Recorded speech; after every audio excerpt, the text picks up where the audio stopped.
दिया ही नहीं, उसने जीवन भर दान नहीं दिया। वहां से गंगा जी 12 किलोमीटर दूर थी, कभी गंगा जी नहाने नहीं गया, दान देना पड़ेगा। था खूब, देने के दिन तो थे पर देने का दिल नहीं था। कुछ लोग होते हैं जिनके पास देने का दिन होता है पर देने के दिल नहीं होता, जिन बेचारों के दिल होता है उनके देने के दिन नहीं होते। उसके पास खूब पर दान न करे। पत्नी ने कहा कुछ तो किया करो। क्या करना, सब ठीक है, बढ़िया है। तो दान, अरे दुनिया कर रही, दान क्या अपने लिए बैठे हैं रहने। एक दिन पत्नी ने कहा कि तुमने कुछ नहीं किया, गंगा जी नहाया आओ। पत्नी बार बार कहती फिर बुढ़ापा आ जाएगा। बोले अच्छा आज जाते हैं, अधेड़ उम्र, लेकिन पैसा खर्च ना हो जाए। पैदल पैदल गया 12 किलोमीटर दूर गंगा जी, पैदल पैदल पैदल। और जब गंगा जी किनारे पहुंचा तो उसको लगा कि घाट पे जाएंगे तो पंडा दान मांगेंगे, इसलिए मुर्दा घाट पे गया। कोई मिले ही नहीं। मुर्दा घाट बिल्कुल खाली, इधर उधर देखा कहीं कोई नहीं, अकेले ही। सो कपड़े उतारे कि जल्दी से डुबकी लगाएं।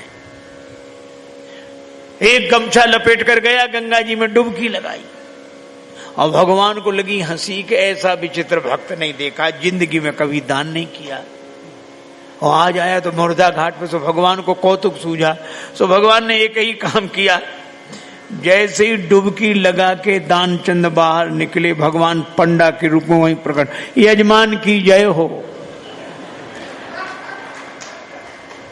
और दानचंद ने जो देखा कांप गया। तो बोले हद हो गई, यहां भी आ गए, यहां भी। भगवान ने कहा कि हम संतोषी ब्राह्मण हैं, इसलिए एकांत में यहीं पड़े रहते हैं, हम वहां नहीं जाते जहां और पढ़ने रहते, फिर यहीं। और तुम्हारे जैसा एक एक यजमान ऐसा आ जाता है जो साल साल भर का इंतजाम कर देता है।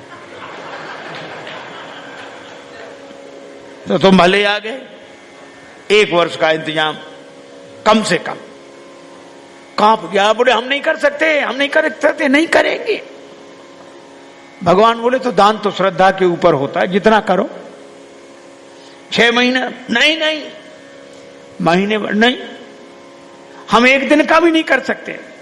महात्मा के रूप में भगवान बोले, पंडा के रूप में कहने लगे अब करना तो पड़ेगा, नहीं हम निकलने नहीं देंगे जल से बाहर, चाहे जितना करो करना है। सो बोला उधार करेंगे। भगवान बोले मंजूर। 1 धेला उधार किया, 1 धेला। भगवान ने संकल्प ले लिया।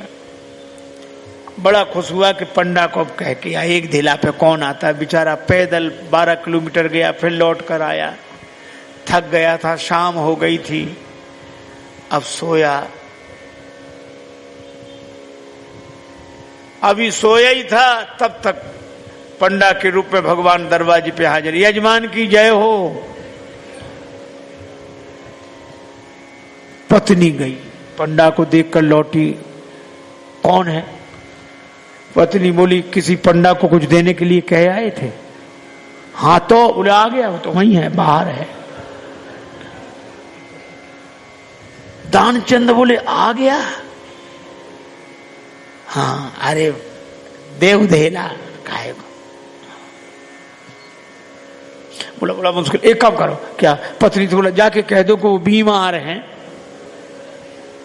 2-4 दिन बाद आना। सो पत्नी रुआसी सी होकर बोली कि वो बीमार है, तबीयत खराब है उनकी, आज गए दिन भर थक गए, बीमार है, अब आप बाद में आना। भगवान बोले दान मिले न मिले पर वो हमारे यजमान हैं, यजमान बीमार और पंडा चला जाए वो जब तक स्वस्थ नहीं हो जाते हम यहीं रहेंगे, तो हमारा इंतजाम कर दो। यही टिक्कर बनाएंगे, प्रसाद बनाएंगे, पाएंगे, खाने पीने का इंतजाम, सामान। पत्नी गई लौट के। दानचंद बोले क्या हुआ? बोले वो नहीं जा रहे। वे कहती यजमान बीमार है, तब तक यहीं रहेंगे, खाने पीने का इंतजाम करो।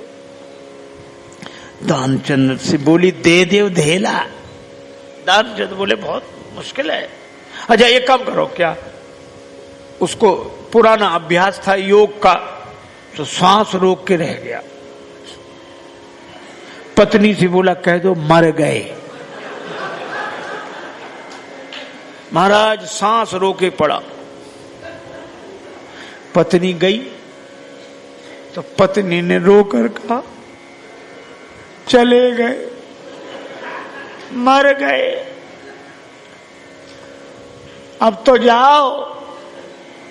पंडा बोले अरे राम राम राम राम, यजमान चला गया, जब तक उसका अंतिम संस्कार न हो जाए हम कैसे जा सकते हैं। अब भगवान बोले तुम महिला कहां भटकती फिरोगी, हम खबर कर देते हैं सबको। अब वो कह रहे भगवान अमित रूप प्रगटे ते ही काला, पूरे गांव में कहा दानचंद मर गए, दानचंद मर गए। अब गांव भर इकट्ठा। और जब वो भी ऐसा विचित्र आदमी सांस रोके पड़ा, गांव के लोगों ने मुर्दा समझ के बांध लिया। अब उसकी पत्नी सही में रोवे और रोकर कहे ये मरे नहीं हैं, ये मरे नहीं हैं। और गांव वाले कहे बहन ये तो तुम्हारा मोह है, जाने वाला तो गया। और वो कहे नहीं मरे, आज तक कई साथ था, इसलिए धीरज रखो, धीरज। अब वो कहे काय का धीरज, नहीं मरे ये। और गांव वालों ने बांध लिया, बेचारी रोती रह गई। और वो भी ऐसा विचित्र आदमी, सांस न छोड़े, ठठरी पे रख लिया। गांव वाले चले और भगवान पीछे पीछे पंडा बने। पर भगवान ने कहा कि हद हो गई, हम कहीं नहीं हारे, पर आज तो हम भी हार गए। ऐसा गजब का आदमी हमने नहीं देखा। ये बिना मरे मर गया है और चला जा रहा है। जब उसे ठठरी पर रख दिया, भगवान बोले अब अग्नि लगनी बाकी है। एक काम करो, क्या यजमान था इसके कान में हम मंत्र बोलेंगे, ठीक है। सो भगवान कान के पास मुंह ले गए और कहा कि मैं भगवान विष्णु हूं, आया हूं बैकुंठ से तुम्हें हित नाता जोड़, मैं बैकुंठ से तुमसे नाता जोड़ कर आया हूं। दानचंद ने जो सुना कि भगवान है, तो तुरंत आंख खोल दी धीरे धीरे। और जैसे ही आंख खोली तो देखा वही पंडा। आंख खोल दी, जो पंडा देखा तो फिर आंख बंद कर ली। भगवान बोले हम हार गए तुमसे, हम तुमसे कुछ नहीं लेंगे, तुम ही हमसे कुछ मांग ले वरदान कछु। और दानचंद धीरे से बोले धेला दीजिए छोड़। और धेला छोड़ दे बस।